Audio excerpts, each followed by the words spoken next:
Assalamualaikum students, welcome to my channel. Today we are discussing chemical bonding. तो चलिए देखते हैं chemical bonding क्या है. The force which holds the atoms or ions together within the molecule is called chemical bond. जो force किसी भी atom या ions को एक साथ रखने में लगती है उसको हम कहते हैं chemical bond. जैसे कि ये कार्बन और ये कार्बन का एटम है, जो बॉन्ड है, ठीक है, इसको जो फोर्स लग रही है इन दोनों को एक साथ रखने में, इस फोर्स को हम कहते हैं chemical bond. And the process of their combination is called chemical bonding. और जो प्रोसेस इस बॉन्ड को बनाने में लगता है, इस बॉन्ड की कॉम्बिनेशन में, उसको हम कहते हैं केमिकल बॉन्डिंग. ठीक है. अब केमिकल बॉन्डिंग हमारे पास 3 टाइप्स की होती है.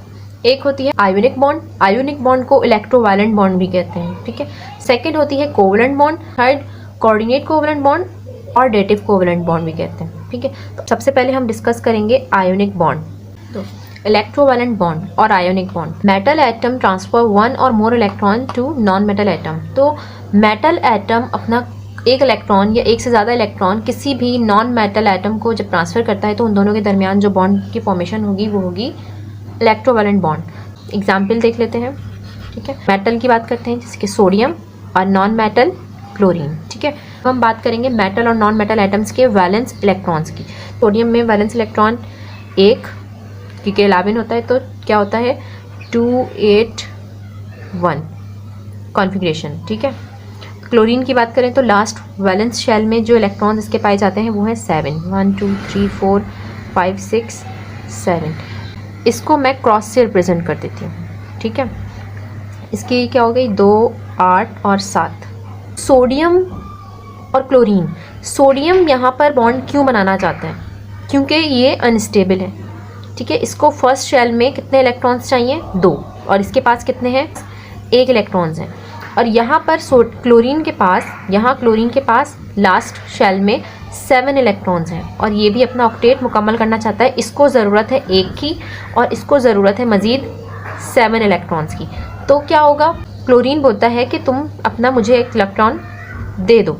तो ये दोनों अपने आप को स्टेबल करने के लिए, ये दोनों एटम्स स्टेबिलिटी के लिए सोडियम अपना 1 इलेक्ट्रॉन क्लोरीन को दे देगा. तो इन दोनों के दरमियान जो बॉन्ड की फॉर्मेशन होगी वो होगी आयोनिक बॉन्ड की. अब सोडियम क्लोरीन. ठीक है. क्लोरीन पर चार्ज आएगा नेगेटिव. अब देखें इसने अपना 1 इलेक्ट्रॉन क्या किया? क्लोरीन को दे दिया. तो इसके पास क्या हो गया? इसका ऑक्टेट मुकम्मल हो गया NaCl. ठीक है. तो ये फॉर्मेशन हो गई किसकी? NaCl की. इन दोनों के दरमियान जो बॉन्ड बना है वो आयोनिक बॉन्ड बना है. सोडियम को भी स्टेबिलिटी चाहिए थी और क्लोरीन को भी स्टेबिलिटी चाहिए थी, जिसकी वजह से सोडियम ने अपना 1 इलेक्ट्रॉन किसको दे दिया? क्लोरीन को दे दिया. और क्लोरीन को दे देने पर सोडियम के पास जो चार्ज आया वो आया पॉजिटिव. और क्लोरीन ने जब इलेक्ट्रॉन को गेन कर लिया तो इस पर चार्ज आएगा नेगेटिव. तो ये जो पॉजिटिव और नेगेटिव शो कर रहे हैं ये इसलिए शो हो रहा है कि सोडियम ने अपना इलेक्ट्रॉन दे दिया तो इस पर चार्ज आया पॉजिटिव, ये कैटाइन बन गया, और क्लोरीन ने इलेक्ट्रॉन को गेन किया. ठीक है. तो ये हो गया एनाइन, नेगेटिव चार्ज आएगा. ये हो गया कैटाइन और एनाइन. सोडियम अपना 1 इलेक्ट्रॉन देकर स्टेबल हो रहा है और क्लोरीन 1 इलेक्ट्रॉन लेकर स्टेबल हो रहा है. तो दोनों को स्टेबिलिटी चाहिए थी. ठीक है. तो अब इसकी कॉन्फ़िगरेशन क्या हो जाएगी कि 2 8 स्टेबल हो गया. क्लोरीन की देख लेते हैं 2 8 8. ये भी क्या हो गया? स्टेबल हो गया. ठीक है. पहले ये दोनों अनस्टेबल थे, अब दोनों क्या हो गए? स्टेबल हो गए. इन दोनों के दरमियान जो बॉन्ड फॉर्मेशन हुई है आयोनिक बॉन्ड की. ठीक है. तो अब बात करते हैं conditions for formation of electrovalent bond. First condition, atom changes to cation have 1 2 और 3 वैलेंस इलेक्ट्रॉन. जो भी एटम कैटाइन में जाएगा यानी कि जो इलेक्ट्रॉन को लूज करेगा उसके पास 1 2 और 3 वैलेंस इलेक्ट्रॉन होना ज़रूरी है. जबकि चेंजेस टू एनाइन हैव 5 6 और 7 वैलेंस इलेक्ट्रॉन. जबकि वो एटम जो इलेक्ट्रॉन को गेन करेगा, गेन करके नेगेटिव चार्ज लेगा खुद पर, तो उसके पास 5 6 और 7 वैलेंस इलेक्ट्रॉन का होना ज़रूरी है. 1 2 3 7 6 5. ठीक है. हो जाएगा 8 8 8. तो ये क्या हो गया? Stable.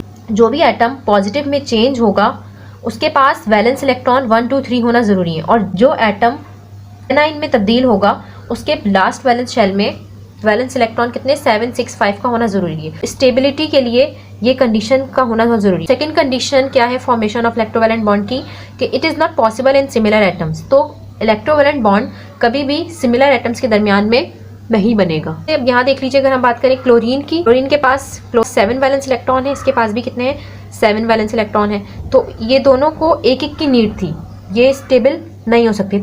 No bond formation in similar atoms, तो एक जैसे एटम्स के दरमियान में आयोनिक बॉन्ड फॉर्म नहीं होगा, क्योंकि यहाँ पर क्लोरीन के पास 7 वैलेंस इलेक्ट्रॉन थे, इसको एक की नीड थी, तो ये किसी ऐसे के साथ बॉन्ड बनाता जो उसको अपना एक इलेक्ट्रॉन दे देता। तो कोई डिसिमिलर एटम होना चाहिए, ठीक है। अब हम बात करेंगे कैरेक्टरिस्टिक्स ऑफ आयोनिक बॉन्ड की। तो कैरेक्टरिस्टिक्स ऑफ आयोनिक बॉन्ड्स क्या है? नंबर फर्स्ट है crystalline in nature. Ionic bonds हमेशा क्रिस्टलाइन इन नेचर में होंगे। सेकंड, आयोनिक बॉन्ड के पास हाई मेल्टिंग और बॉइलिंग पॉइंट होगा। तो मैंने यहाँ सोडियम के हैलाइड लिखे हैं, sodium fluoride, sodium chloride, sodium bromide, sodium iodide. High melting and boiling point ionic bonds के पास होता है। तो सबसे ज़्यादा हाई मेल्टिंग पॉइंट किसके पास होगा? ऐसे, ठीक है। तो इस सीरीज़ में होगा कि फ्लोरीन हाई, फिर क्लोरीन, ठीक है, इस तरीके से। अब ऑक्साइड्स ऑफ ग्रुप 2 में इसी तरह से होगा, high melting and boiling points होगा। तो मैंने यहाँ ऑक्साइड्स ऑफ ग्रुप 2 के मैंने ऑक्साइड्स ले लिए हैं और यहाँ शो किया है कि इनके हाई मेल्टिंग पॉइंट्स और बॉइलिंग पॉइंट्स क्या होते हैं? हाई होते हैं।